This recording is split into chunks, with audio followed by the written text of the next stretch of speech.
a plan of work for India. It is with a heart full of love, gratitude, and trust that I take up my pen to write to you. Let me tell you first that you are one of the few men that I have met in my life who are thorough in their convictions. You have a whole souled possession of a wonderful combination of feeling and knowledge, and withal, a practical ability to bring ideas into realized forms. Above all, you are sincere, and as such, I confide to you some of my ideas. The work has begun well in India, and it should not only be kept up, but pushed on with the greatest vigor. Now or never is the time. After taking a far and wide view of things, my mind has now been concentrated on the following plan. First, it would be well to open a theological college in Madras and then gradually extend its scope to give a thorough education to young men in the Vedas and the different bhashyas and philosophies, including a knowledge of the other religions of the world. At the same time, a paper in English and the vernacular should be started as an organ of the college. This is the first step to be taken, and huge things grow out of small undertakings. Madras just now is following the golden mean by appreciating both the ancient and modern phases of life. I fully agree with the educated classes in India that a thorough overhauling of society is necessary. But how to do it? The destructive plans of reformers have failed. My plan is this. We have not done badly in the past, certainly not. Our society is not bad, but good. Only I want it to be better still, not from error to truth, nor from bad to good, but from truth to higher truth, from good to better, best. I tell my countrymen that so far they have done well. Now is the time to do better. Now, take the case of caste. In Sanskrit, jati, etc., species. Now, this is the first idea of creation, variation, vichitrata. That is to say, jati means creation. I am one, I become many.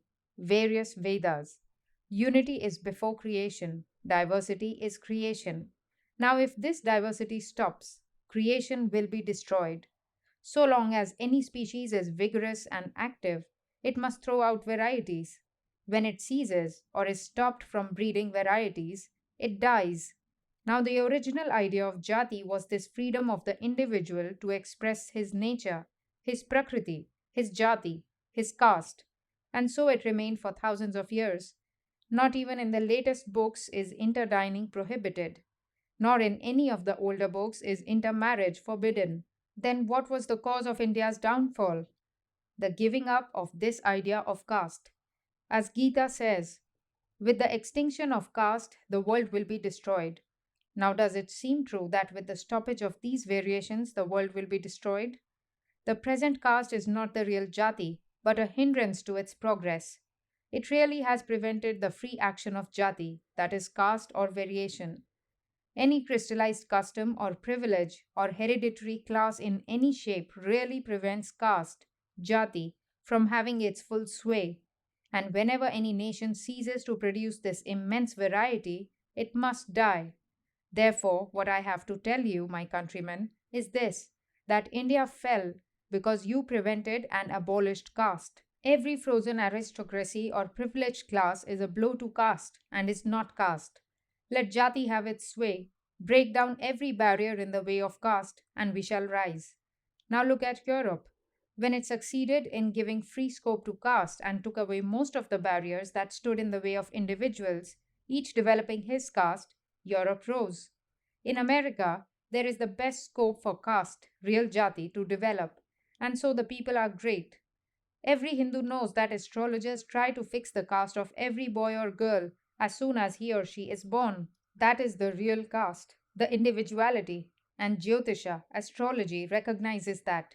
And we can only rise by giving it full sway again. This variety does not mean inequality, nor any special privilege.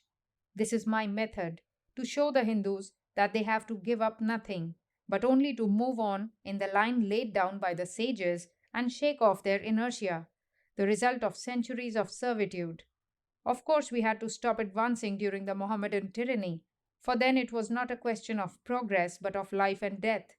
Now that the pressure has gone, we must move forward, not on the lines of destruction directed by renegades and missionaries, but along our own line, our own road. Everything is hideous because the building is unfinished. We had to stop building during centuries of oppression. Now finish the building and everything will look beautiful in its own place. This is all my plan. I am thoroughly convinced of this. Each nation has a main current in life. In India, it is religion. Make it strong, and the waters on either side must move along with it. This is one phase of my line of thought. In time, I hope to bring them all out, but at present, I find I have a mission in this country also. Moreover, I expect help in this country and from here alone. But up to date, I could not do anything except spreading my ideas. Now I want that a similar attempt be made in India. I do not know when I shall go over to India. I obey the leading of the Lord. I am in His hands. In this world in search of wealth, Thou art, O Lord, the greatest jewel I have found. I sacrifice myself unto Thee. In search of some one to love, Thou art the one beloved I have found. I sacrifice myself unto Thee. Yajurveda Samhita. May the Lord bless you forever and ever.